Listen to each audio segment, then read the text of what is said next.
नियमित सञ्चालनमा उठ्दै आएको बुद्ध एयर सञ्चालक दाजुभाइ बीचको सम्पत्ति विवाद यति बेला सतहमा आएको छ। बुद्ध एयरका सञ्चालक वीरेन्द्र बहादुर बस्नेत र उनका भाइ शिवेन्द्र बहादुर बस्नेत बीचको सम्पत्ति विवाद सतहमा आएको हो।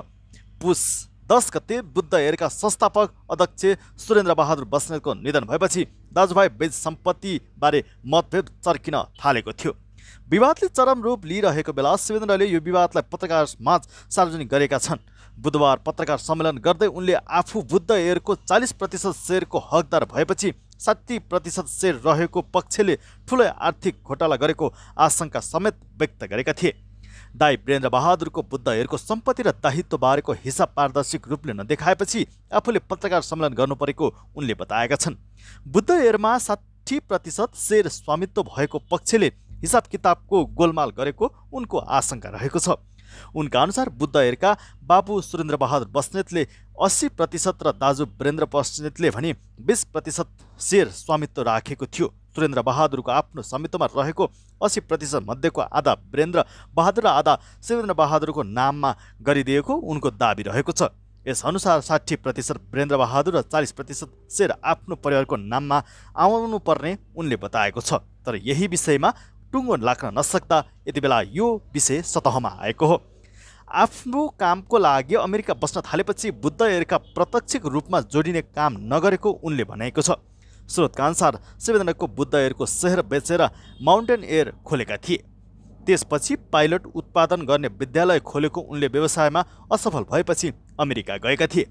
बाबुको निधनपछि उनी सेयर स्वामित्व अनुसारको अधिकार चाहियो भन्दै विवादमा यति बेला उत्रिएका छन् र यही विषय यति बेला विवाद हुन थालेको छ।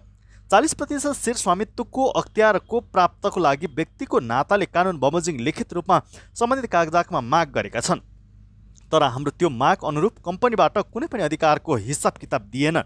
शिवेन्द्र भन्छन्, मैले हिसाब माग्दा कुनै सुनिएन, अर्थात् कुरा नै भएन। 40% स्वामित्वको त्यसमा एकिङ हिसाबबारे थाहा नै नदिकन उनको भनाइरहेको छ। दाइ वीरेन्द्र बहादुर बस्नेतको परिवारको काठमाडौँमा 4वटा र पोखरा रामेछा भैरवहा घर भएको भन्दै उनले त्यसबारे स्रोतबारे प्रश्न समेत उठाएका छन्।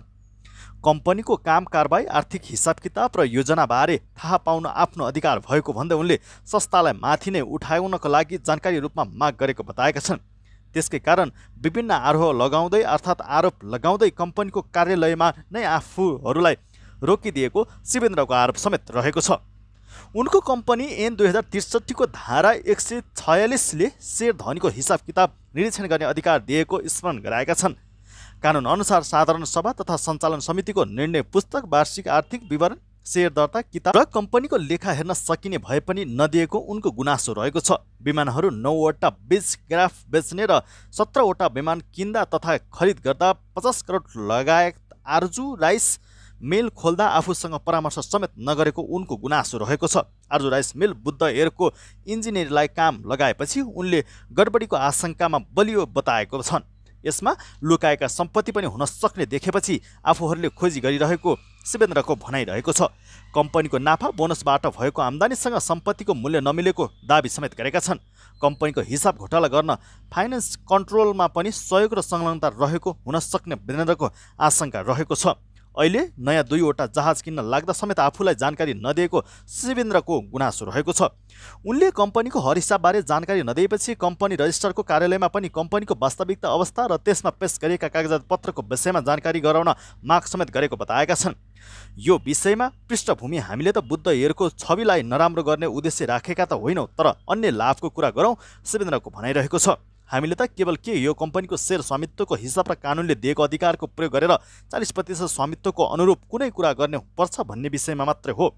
आफूले कम्पनीको अझै उचाइमा पुर्याउन गरेको र राष्ट्रिय तथा अन्तर्राष्ट्रिय स्तरमा गुणस्तरीय सेवा दिन सक्ने नेपालकै रोजगारी सिर्जना गर्न सक्ने कम्पनी बनाउन चाहेको भन्दै 60% हिसाब दायित्व गरेका बिहारले पनि कानुन बमोजिम र अधिकारको प्राप्तिको लागि आवश्यक पहल गर्नु परेको शिवेन्द्रको भनाइरहेको छ। यता 25 वर्ष अघि सेवा थालेको बुद्ध एयरले अहिले झन्डै 17वटा विमान मार्फत सेवा दिँदै आइरहेको छ। दैनिक 70 देखि 80 उडान गर्न सक्ने यो कम्पनीले करिब 40% आन्तरिक उडानको हिस्सा ओगटेको छ। भारतको बनारस समेत सेवा दिँदै आइरहेको उक्त एयरलाइन्सले अहिले सेयर धनीको विवादमा फस्नु पुगेको देखिन्छ। तर शिवेन्द्रको आरोपबारे अनलाइन खबरले सोधेको प्रश्नमा बुद्ध एयरका सञ्चालक वीरेन्द्र बस्नेतले पत्रकार सम्मेलन गरेर नभई कानुनी प्रक्रिया जानुपर्ने बताएका छन्। यस मामिलामा आफूले थप प्रतिक्रिया नदिने उनको भनाइरहेको छ।